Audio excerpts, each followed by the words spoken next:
Greetings, everyone. This is Terry Naturally with another edition of Terry Talks Nutrition. We're here every weekend, same time, same station. We love it when you join us. And we hope that you're telling other people as well, your friends, family, anyone who may benefit from the show. And according to the American diet, the standard American diet, known as SAD, S-A-D, everyone in America should be listening to some show that emphasizes health and nutrition as a way to conquer all of your diseases. Remember, 98% of all of our diseases are caused by lifestyle choices. That means the choices we make every day influences our cells and our health to be either really healthy or really unhealthy. What's your choice? And are you doing something? Did you do something? Maybe in the last week or the last month that put you on a better journey of health? Are you going to bed earlier? Or at least trying to get 8 to 9 hours of sleep? Very few people ever get that much sleep. But you can do it. And there are really some good natural herbal formulations that help you sleep better. And I love melatonin. For me, it works. Maybe not for everyone, but boy, do I get a good night's sleep when I take melatonin. And I get about 9 hours of sleep. I go to bed quite early, but I get up very early. But I still get in my 9 hours. Everybody puts their phone on their charger. And you know, sleep is our charger.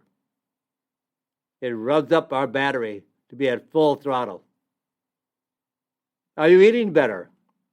Are you eating breakfast? I go to Starbucks every morning. I get my coffee. But I see everybody getting a bag of something. And they are not really serving a meal, so it's got to be a muffin, some sweet roll. I don't know what they're getting, but they get a big sugar drink and probably a sweet roll. That's their breakfast. And then they feel mean and angry or hangry about noon until they finally have something somewhat decent to eat, more than sugar. There's 12 teaspoons of sugar in most coffee drinks. Not coffee, but the coffee drinks. And then you got a sweet roll or a muffin, even though it's a bran muffin, big deal. Yeah, there's some bran in it with all the other sugar. How are we doing? If you're listening, I think you may want to hear something you can do that improves the quality of your life. Yes, drugs are necessary. They save lives. When it's so crucial, or there's an accident, or you destroyed your body to such a degree that you can't survive without a drug. Yes, drugs are okay, but not to be healthy. Drugs don't make us healthy. Drug companies don't care if we are healthy because they only make money from sick people. And doctors don't know how to be healthy. They learn drug therapy and how to diagnose a condition and then treat with a drug. And all drugs have some side effects. Some not so serious, and others very serious. Some drugs have a side effect that's in their leaflet that said may cause death. Now that's a very, very serious side effect. If you're going to die, or could die, or increase the risk of death, that's a pretty serious side effect. I want you healthy.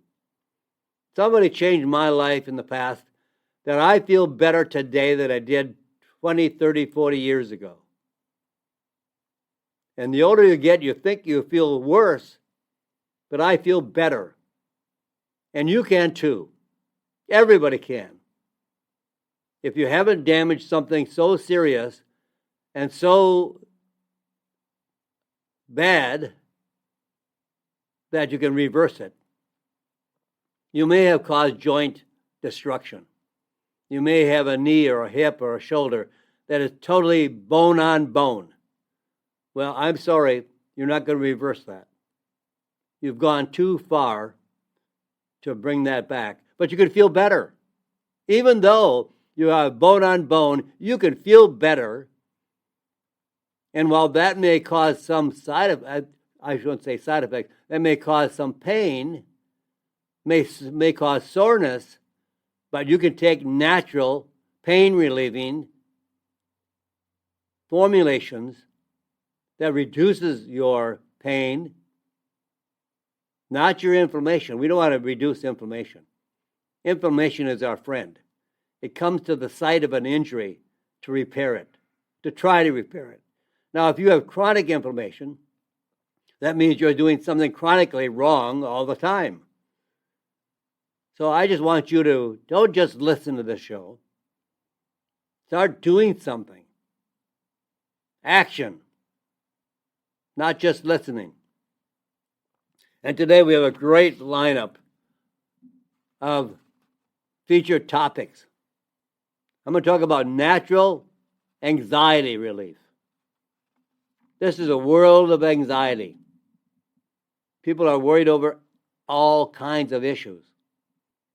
And it hasn't been easy the last several years. And it's going to get worse. I can't see it getting better unless we make some huge changes. And then I'm going to talk about potassium. You don't hear very much about potassium, and there's some reasons for that. And I'll share with you why it is not often that people buy a potassium supplement. And then I'm going to talk about sugar.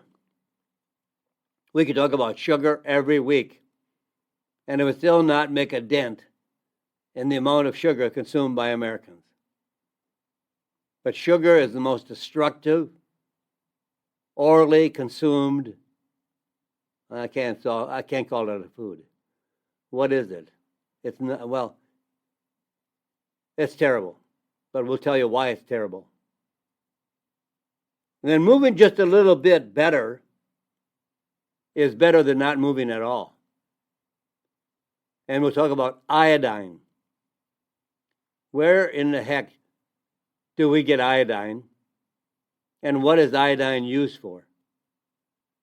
And then I'll give you 3 scientifically backed reasons why we should all be eating more protein.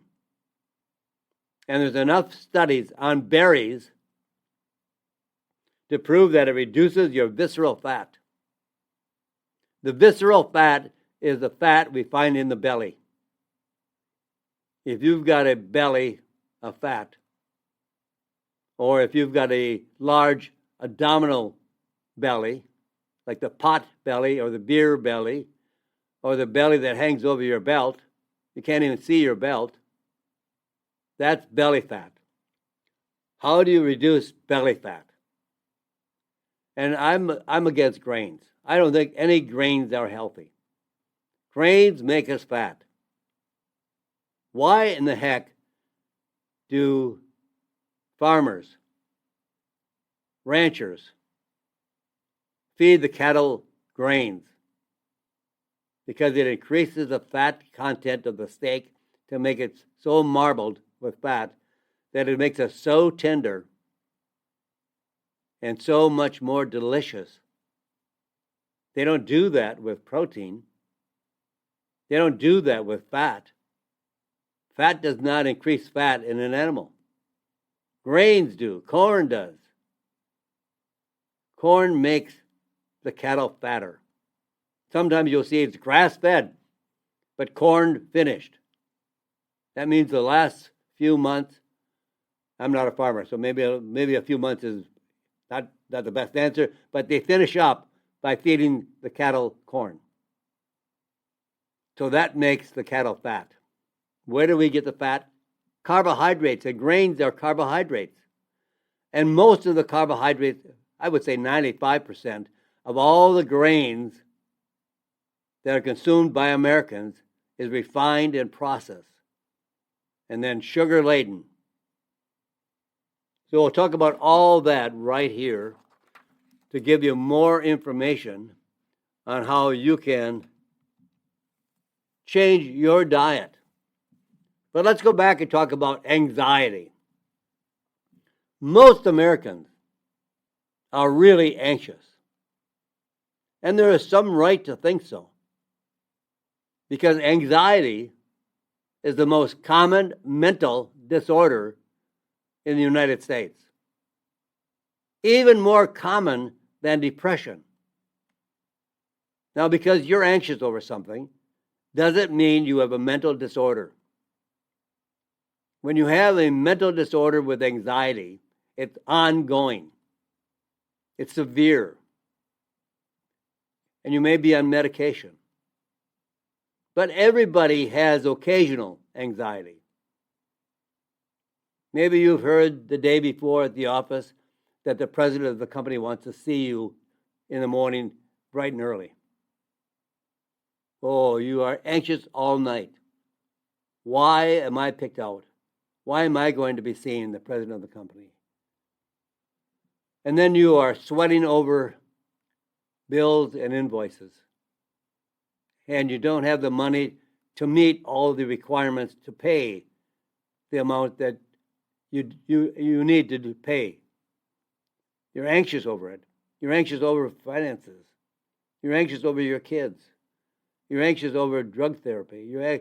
All the street drugs. There's reasons to have anxiety in this world today. But it's not a mental disorder.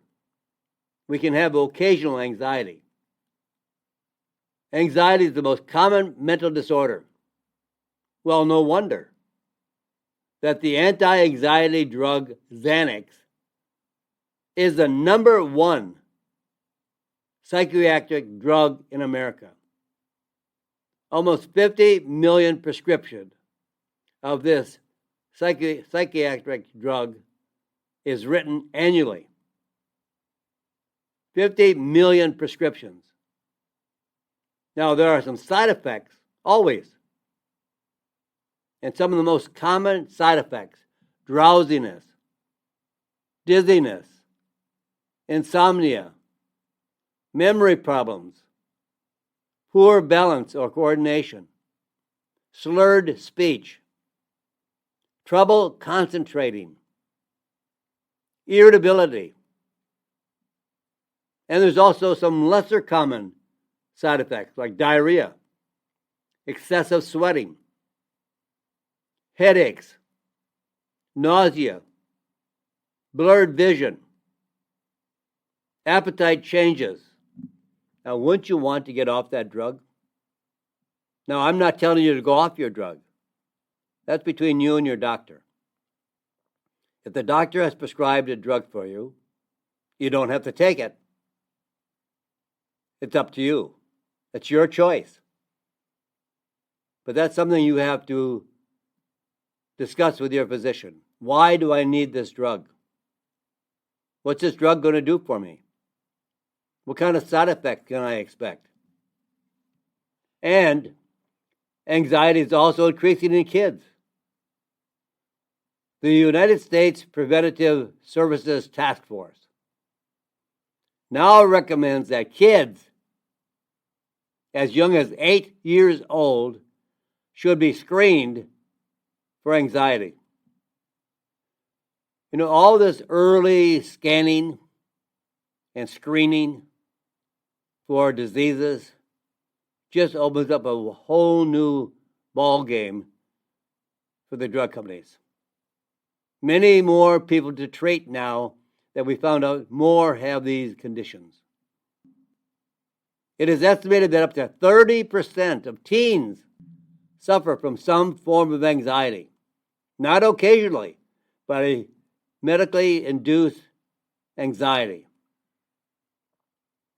And anxiety rates in kids have almost tripled in just the last 4 years, since 2020. Tripled. Anxiety tripled. Why? Anxious kids have a harder journey ahead of themselves. They have a harder time paying attention in school and may mistakenly be thought to have ADHD and treated with stimulants, which makes them more anxious and makes anxiety worse. Kids that have anxiety, when they're called on in school, they don't want to answer. They're nervous. They think they're going to stumble over the words, not give the correct answer, and then they look dumb. They're not dumb. We've made our children dumb with all the drugs that we prescribe for them. And the food, I believe, mental problems are solely based on what we eat. Violence, based on what we eat. And it's getting worse each decade because our body has been longer away from the natural diet.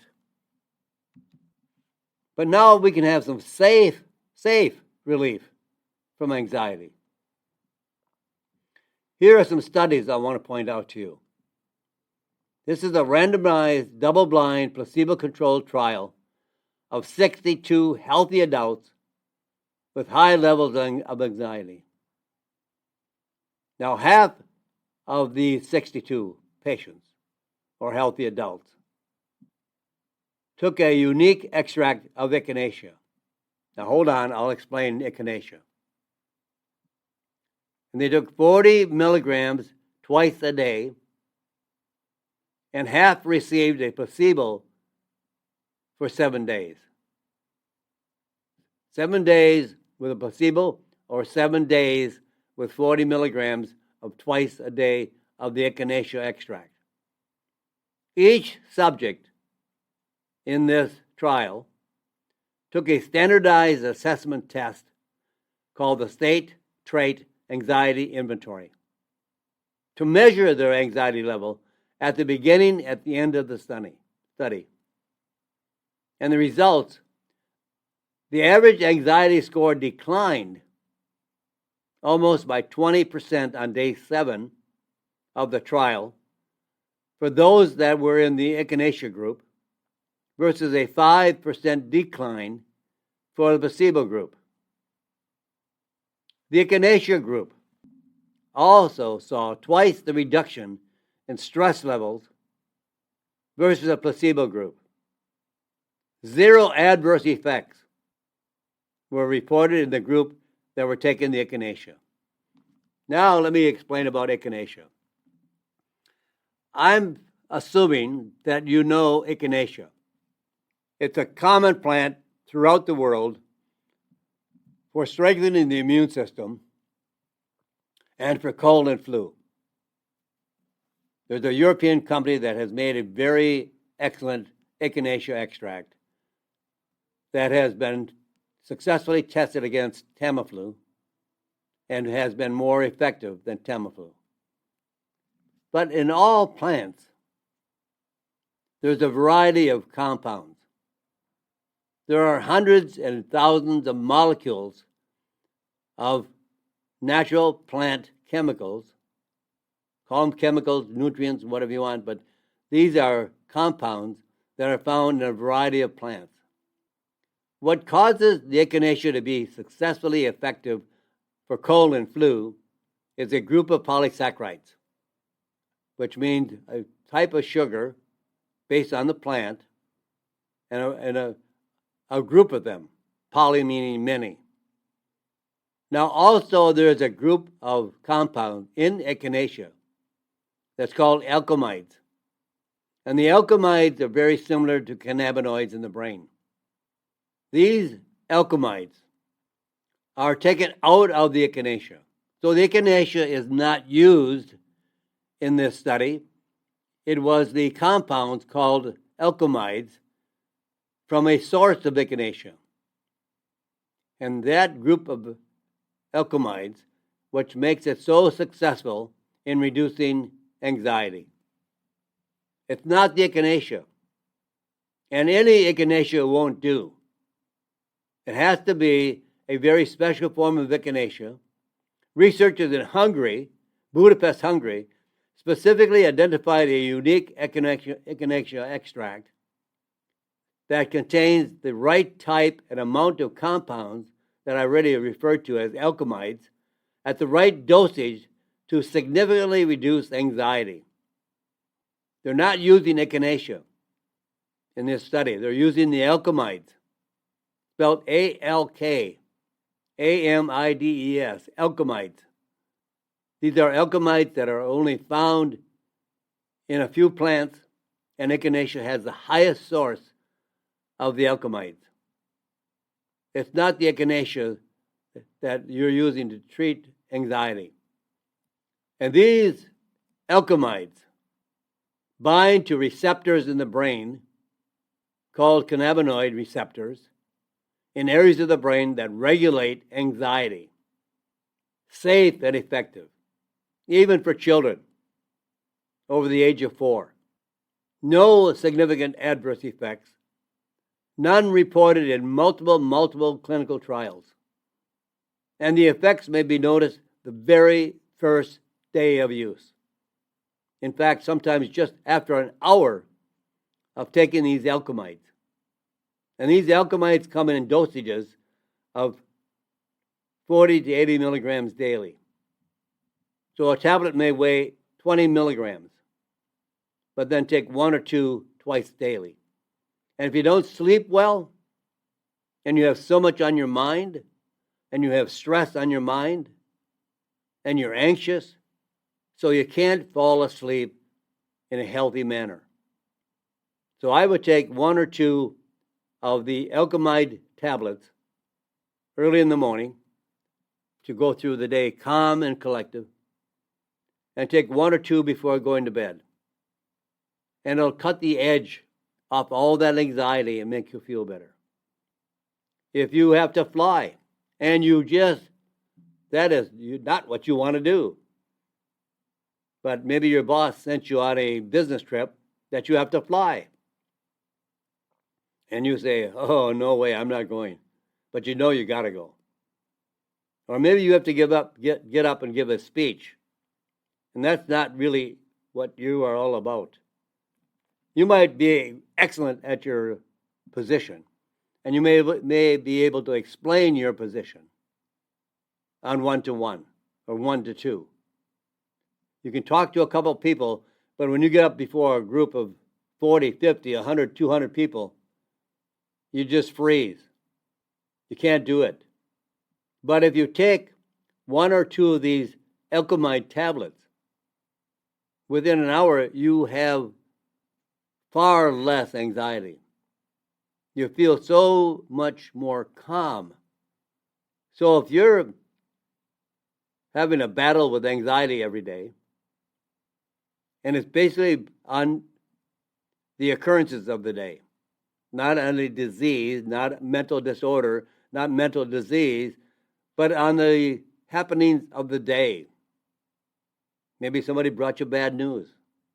Maybe you learned of a loved one passing away. This is the time to take an alkaloid tablet, 1 to 2 twice a day. So 2 to 4 tablets daily of the alkaloid tablets for significantly reducing anxiety. And you can give it to your kids. If they're going to school, they're nervous, they're anxious, maybe they're bullied. They can go on this tablet after the age of 4. I talked, and I actually went to visit the researchers in Hungary, in Budapest. I love Budapest. What a great city, and great food. Love the food. And I talked to the researchers. They are 2 medical doctors that specialize in behavior problems. And they came up with this combination. After reviewing 300 different herbs, they found that the echinacea angustifolia containing the highest level of the alkaloids. So the tablet could be very, very small. Even children can swallow it. So this is really extremely valuable. So my friends, I've got to pause. There are some commercials coming up. You can listen to the commercials, run to the bathroom, get a cup of coffee, come on back. I'm going to be here for the next portion up to the top of the hour, and I don't want you to miss too much. So go quickly, come on back, or just hang on. I'll be right back right here on Terry Talks Nutrition. I'm Terry Naturally. And welcome back, my friends. We're back here with Terry Talks Nutrition. I'm Terry Naturally, and we have a lot more coming up your way. In fact, we're going to be talking about potassium. What do you know about potassium? What's the big deal? Well, here's a question I got from a listener. I'm supposed to increase my potassium intake, but I can't find a single multivitamin that has more than 1 or 2% of the recommended amount of potassium daily. What the heck's going on? Well, back in 1975, the FDA, the Food and Drug Administration, decided to limit the amount of potassium. At that time, it was called potassium chloride. Potassium chloride is very harsh on the stomach lining. And over-the-counter drugs, because they felt that higher amounts could cause gastrointestinal disorders or problems. And rightly so. But today, the potassium products are different. And the makers of daily multivitamins and nutritional products have followed this requirement as well, which is why there is never more than 100 milligrams of potassium in multivitamins. And we need up to 3 to 4 grams. 100 milligrams is just sticking your toe in the water. And several groups have asked the FDA to reconsider this decision, as potassium in supplements can be forms other than potassium chloride. But so far, the FDA has not responded to this request. They're dragging their feet. They just don't like change. They like to say, this is the way it is. And we're not budging. There is no reason for us to budge. So where do you get your potassium? You'll never find a potassium supplement more than 100 milligrams. That doesn't mean you don't have to take more. Maybe you could take 5 of those 100 milligram tablets.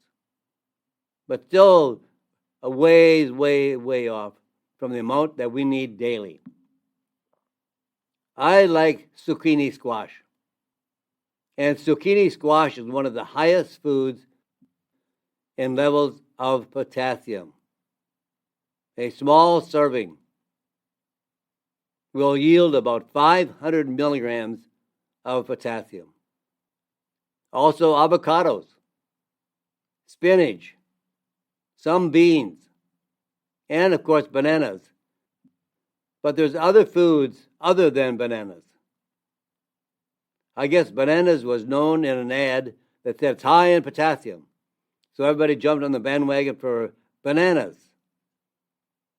But zucchini, squash, avocados, much higher than bananas. And apples are good. These are all good sources of dietary potassium, and you can include many of these in your daily diet for additional potassium. Oh my gosh. I think sugar is in the news every day. You know, there's a well-known saying is, you are as old as you feel. And that includes your cells. I like my saying better. I want to die young, but at a very old age. I want to get younger, feel better, do more, travel, do all kinds of things that maybe we didn't have time for when we were raising kids. But sugar actually destroys our cells, damages our cells, and makes our cells old. In fact, researchers looked at the effects of diet, how diet affects cellular aging, meaning how old are your cells? Because you're made up of all your cells. And you are as old as your cells because your age doesn't mean anything. If you're 40, I know people that are 40 look terrible. They're out of shape. They look old. And I know people in their 70s and 80s are doing some amazing things and they look younger because their cells are younger. We're made up of trillions and trillions and trillions of cells.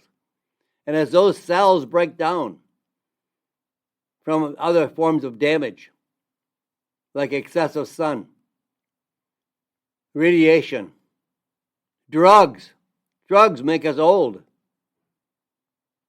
bad diet, lack of sleep, smoking, obesity, chemicals, pollution, all of these help damage our cells and age our cells. But nothing does it worse than sugar. So by analyzing the data from over 400 middle-aged women, no surprise, the better people ate, the younger their cells acted. And that influences our entire mechanism of action.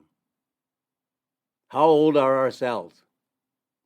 Not that they're older than our age, but they're damaged to an extent that they really are older.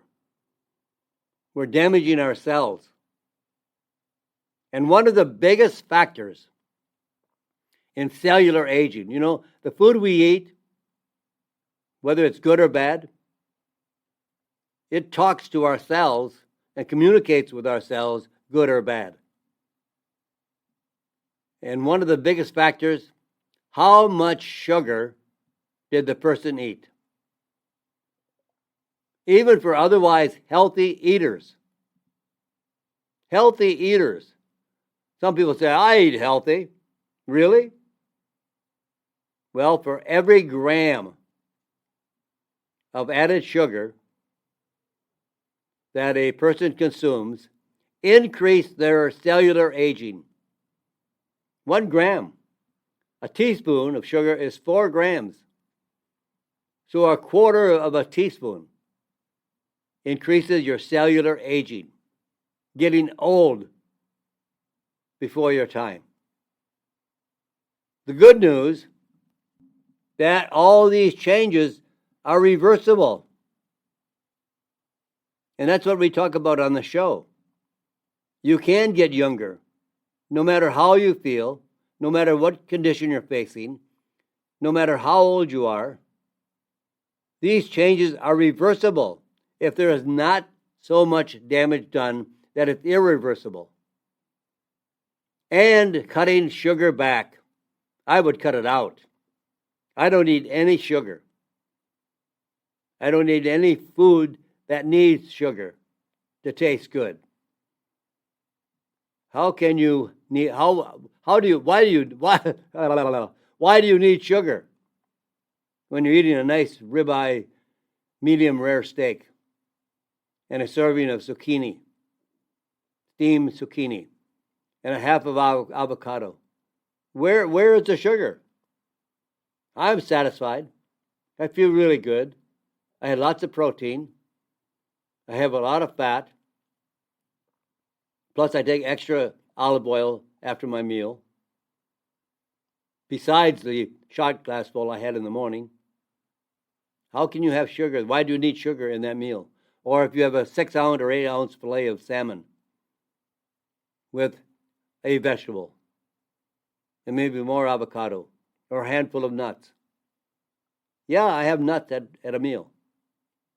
Most people have nuts at Christmas. Nuts are very, very healthy. Walnuts, macadamia nut. They're all healthy, as well as almonds. So what is sugar? Well, first of all the grains. I talked about the grains increasing the fat of the animals for a very tender steak because it's marbled with fat, so it's very tender. The meat is muscular, but the fat is easy to break down. And that all comes from feeding the animals carbohydrates, corn. All carbohydrates, bread, pasta, cakes, cookie, crackers, pretzels, all grains, cereals, oatmeal, you name it, all convert in the body to sugar. Potatoes, beets, carrots are all starches. They convert to sugar in the body. So they are more additional sugar. Sugar is a carbohydrate. In the body, sugar is converted to glucose, another form or another type of sugar. Sugar is a big family. And 95% of Americans eat a sugar carbohydrate meal. The most well-known sugar is sucrose, which is refined from sugarcane or sugar beets. This is the granulated white sugar used for baking at home and found in other foods. And there's other types of sugars as well. Fructose, from the sugar found in fruit. Lactose, a form of sugar found in milk. Maltose, a form of sugar found in seeds and grains. Sugar tastes sweet, no doubt about it.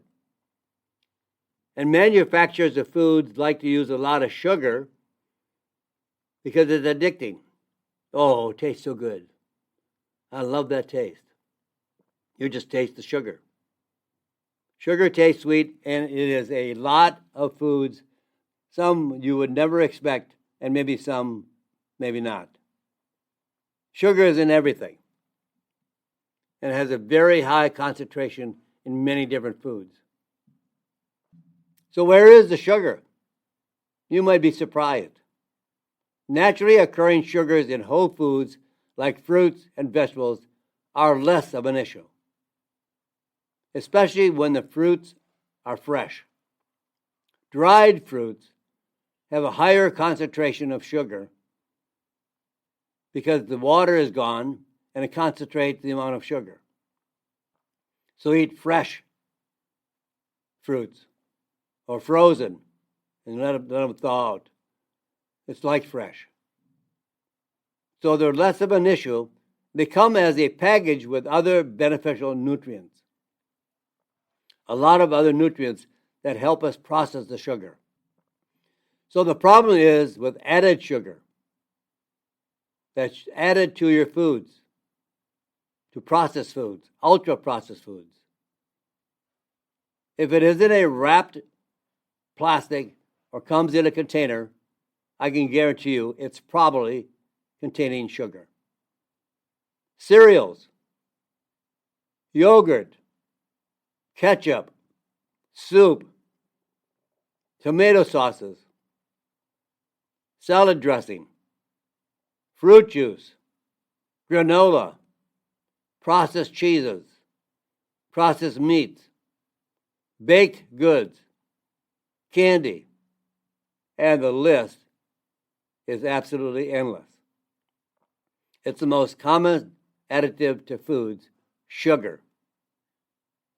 On a food label, sugar might be labeled sugar, or it might be called one of over 30 different names, including evaporated cane juice, brown rice syrup, corn syrup, cane crystals, molasses. Now, cut out the sugar. There's no reason to eat sugar. It has no nutritional value, only calories. So how do you cut out sugar? Well, focus on whole, unprocessed foods as much as possible. Whole fruits, fresh, not dried. And berries, not juice. When you juice anything, or you buy juice, it is all sugar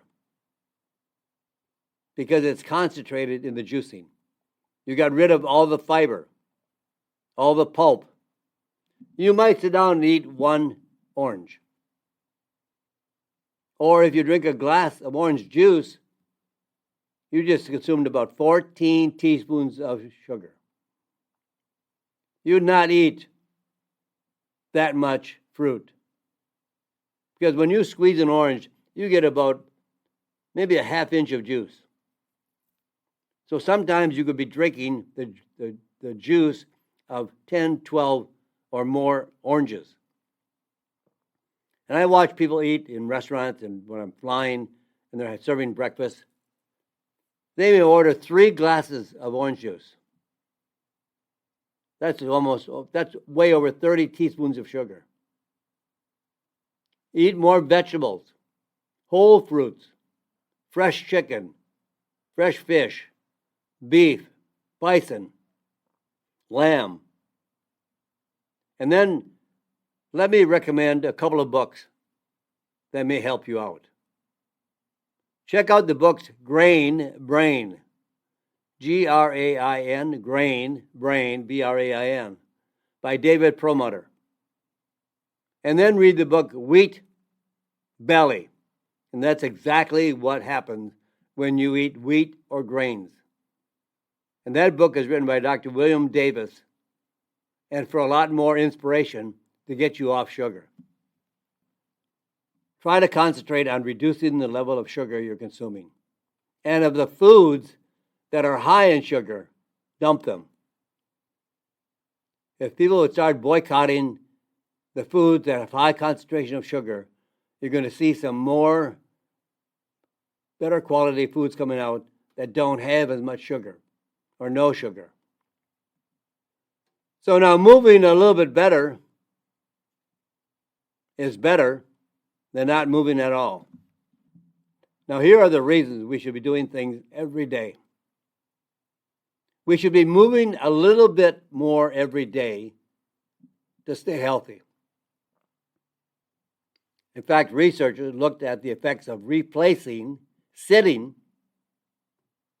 which is a lazy behavior, with movement, as simple as standing up and walking around the house or office with a goal of healthy aging. This is crazy, because reaching at least 70, the age of 70, with no chronic health issues. Just walking in the house is better than sitting in the house. So every 2 hours spent sitting and watching TV reduce the risk of healthy aging by 12%. And every 2 hours spent in light activity improve the odds of healthy aging by 6%. You know, the average American, we are a lazy country. Almost 50% of Americans are obese. We are fat and lazy. The average American spends up to 4 hours a day watching TV or scrolling through Facebook. And if that time is replaced by standing up and walking around, you could turn a 24% reduced odds of healthy aging to a 12% increase in the odds of healthy aging. Just moving. Just standing up in the house. Walking around. You're not out running a marathon. And some people think they have to run a marathon to lose the fat. Adopt one of the better diets. The Mediterranean diet, the paleo diet, the ketogenic diet. These diets emphasize very, very, very low carbs. And only of the carbs are fruits and vegetables, fresh, not dried, preferably organic if you can handle that, budget-wise. This whole process of moving, sleeping, eating, with an improvement on all of them, is better than any medicine we can take, any drug that we could take. Now, here are 3 science-backed reasons to why we should be eating more protein. Our body needs plenty of protein. The protein, wherever you get it from, beef, pork, bison, lamb, eggs, cheese, milk, are made up of amino acids.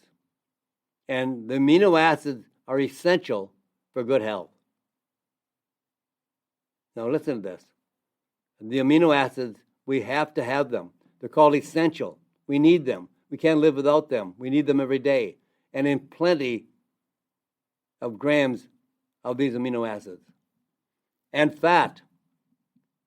They're called essential fatty acids. We can't live without them. They're essential for good health. They're essential for living a long life. There are no form of sugar. There is no form of sugar. There are no carbohydrates that are classified as essential. We don't need them. And the reason why we should be eating more protein is it builds stronger bones. Yes, protein builds stronger bones and stronger muscles. In a study of postmenopausal women, those with the highest protein intake were over 60% less likely to experience a hip fracture versus women with low protein intake, low protein levels. And if you want to lose weight, increase your protein, increase your fat, and reduce your sugar and carbohydrates. It's a no-brainer. But some people just don't want to give up their sugar and carbohydrates. Weight loss. In a 1-year study, overweight adults who ate a high-protein diet lost 53% more body fat than the normal protein group eating the same number of calories. And what about fitness? Fitness and muscle strength as you age. It keeps us stronger, that we don't have to try to struggle out of a chair or get to the point where we need somebody to get us out of the chair or up a curb while you're walking across the street or walking downstairs. Muscle strength. No, you're not going to be a bodybuilder. You're not going to have big bulging biceps. You're not going to have a six-pack. But you're going to have firm, fit, muscle strength as you age. Average adults lose up to 5% to 8% of just their current muscle mass each decade after the age of 30. So after the age of 30, we're already losing our muscle. So if you think you have to wait till you're 70 to start building muscle, we need to start at age 30. 5 to 8% of our muscle mass is lost each decade of year, starting at age 30.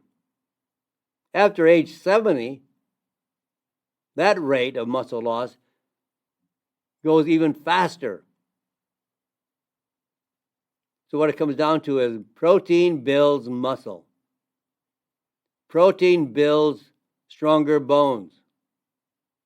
Protein helps you lose weight so easy. Go to the website, dietdoctor.com. You'll see all the people that have lost weight by adopting the ketogenic diet. It is so easy, so simple, and so delicious. And you never have to walk away from the table hungry. When you fill up on good, healthy protein and fats and dump the sugar, dump the carbohydrates, reduce them down to as low as you possibly can. One very famous German doctor had a patient list of 10,000 people that he put on a low carbohydrate diet, less than 72 grams of carbohydrates daily. And all of them, no matter what their condition was, they lived longer, healthier, and better. Their arthritis was better. Their unhealthy conditions were all better. You just get healthier just by adopting the ketogenic diet. That, my friends, I'm all out of time. I've got to run. But I'll be back here at same time, same station next week. Come back and join us. I'll help you understand more of why you can be better and in better health as you age. So say a prayer for this crazy, crazy world. God bless you, my friends, and God bless this great country. Thank you for listening to Terry Talks Nutrition Weekly Show. Don't forget to subscribe and leave a review on your favorite podcast platform, including Apple, Google, and iHeartRadio.